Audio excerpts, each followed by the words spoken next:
Bismillahirrahmanirrahim. Perang Badar terjadi pada 17 Ramadan tahun 2 Hijriah. Ini adalah peperangan pertama di mana kaum muslimin mendapat kemenangan terhadap kaum kafir, dan merupakan peperangan yang sangat terkenal. Karena beberapa kejadian yang ajaib terjadi dalam peperangan tersebut. Jumlah kaum muslimin cuma 313 orang dengan senjata sederhana, sementara pasukan musuh berjumlah 1000 orang dengan senjata lengkap. Berangkatlah sekitar 313 orang kaum muslimin keluar dari Madinah. Mereka mengendarai 2 kuda dan 70 unta. Setiap unta ditunggangi secara bergantian oleh 2-3 orang. Dipimpin langsung oleh Rasulullah Shallallahu Alaihi Wasallam.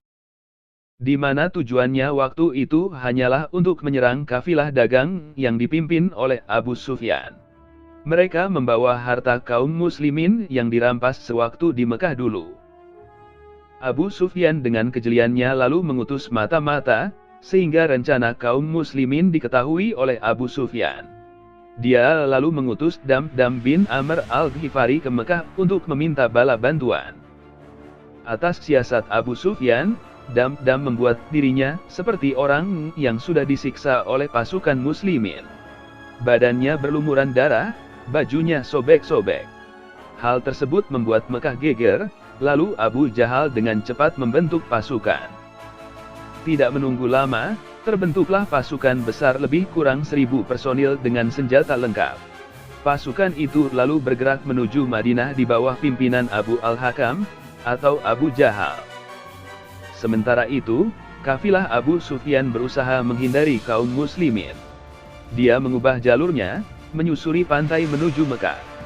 Sehingga kafilahnya lepas dari jangkauan kaum muslimin. Rasulullah Shallallahu Alaihi Wasallam mendapatkan informasi dari mata-mata, bahwa kafilah Abu Sufyan berhasil lolos. Serta mendapat berita bahwa pasukan Quraisy Mekah bergerak menuju Madinah. Hal itu menimbulkan suasana genting di pihak muslimin. Kafilah yang menjadi target lepas dari genggaman, sementara berganti dengan kedatangan pasukan Quraisy yang 3 kali lebih banyak dari pasukan muslimin. Dalam keadaan yang mendesak seperti ini, Rasulullah Shallallahu Alaihi Wasallam segera mengumpulkan para sahabat Muhajirin dan Ansor, lalu mengadakan musyawarah untuk mencari solusi terbaik. Ternyata dari diskusi tersebut, para sahabat yang berjumlah sedikit itu menunjukkan semangatnya untuk berjihad. Lebih-lebih perang sudah diisyaratkan oleh Allah Subhanahu wa Ta'ala melalui sabda Rasul-Nya. Ketika kaum muslimin sedang berdiskusi, kaum Quraisy di bawah pimpinan Abu Jahal mulai merapat ke lembah Badar. Lembah ini memang diincar oleh Abu Jahal untuk dikuasai. Ketika mereka sampai di sisi lembah, Rasulullah Shallallahu Alaihi Wasallam tampak gagah memimpin pasukan Muslim yang siap tempur di sisi yang berseberangan. Posisi mereka nyaris berhadap-hadapan di dekat mata air Badar. Melihat posisi pasukan Muslimin yang kurang bagus, karena jauh dari sumber mata air, seorang sahabat bernama Al-Habbab bin Munzir mengusulkan pendapatnya untuk memindahkan pasukan ke dekat mata air. Dengan demikian pasukan muslimin akan berperang dengan persediaan air yang cukup, sedangkan musuh tidak dapat memperoleh air minum. Mendengar usulan Al-Habbab, Rasulullah Shallallahu Alaihi Wasallam menerima usulan tersebut. Lalu menginstruksikan pasukan untuk pindah ke tempat yang diusulkan Al-Habbab bin Munzir. Di tempat itu pasukan muslimin bisa dengan baik mempersiapkan diri. Sebelum kedua pasukan berhadapan, datanglah utusan dari Abu Sufyan menginformasikan bahwa kafilah mereka sudah selamat, dan menyarankan pasukan Quraisy untuk kembali ke Mekah. Utbah bin Rabi'ah menyambut berita itu dengan senang. Sempat terjadi perdebatan alot di kubu Quraisy, sebagian besar petingginya menyarankan untuk kembali. Tetapi Abu Al-Hakam atau Abu Jahal dengan sombongnya menolak untuk kembali. Dia bersikeras untuk tetap memerangi kaum muslimin. Abu Jahal yang sangat membenci Nabi Shallallahu Alaihi Wasallam, ingin menghancurkan kaum muslimin, serta menunjukkan kekuatan Quraisy kepada seluruh jazirah Arab. Akhirnya semua petinggi Quraisy tunduk kepada hasutan Abu Jahal untuk tetap memerangi kaum muslimin.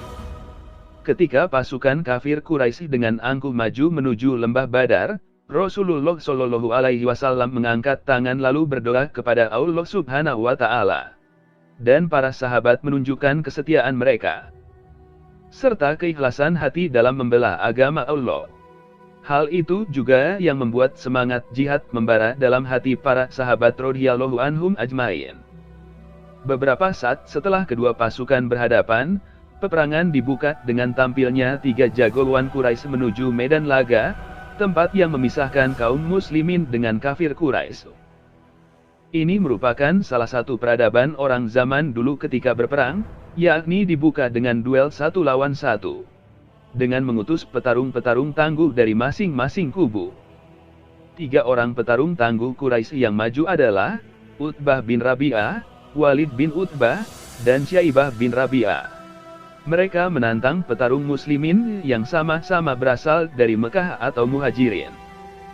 Maka Rasulullah Shallallahu Alaihi Wasallam mengutus 3 orang sahabat yakni Hamzah bin Abdul Muthalib, Ali bin Abi Thalib, dan Abu Ubaidah bin Harits. Dengan gagah ketiga orang sahabat ini menjawab tantangan 3 petarung Quraisy itu. Pertarungan berlangsung sengit di antara ketiganya. Setelah pertarungan yang berlangsung cukup lama itu, ketiga petarung Quraisy itu berhasil dikalahkan. Tetapi Ubaidah bin Harits menderita luka sabetan pedang sehingga akhirnya syahid. Dengan gugurnya 3 petarung mereka itu, kondisi mental pasukan Quraisy mulai digerogoti rasa takut. Hal itu tentu menguntungkan pasukan muslimin untuk lebih meneror mental mereka. Dengan perasaan marah serta bimbang, Abu Jahal memerintahkan pasukan Quraisy untuk menyerang. Lalu pasukan Quraisy mulai membludak ke medan laga. Sementara pasukan muslimin tetap tenang pada formasi siap tempur.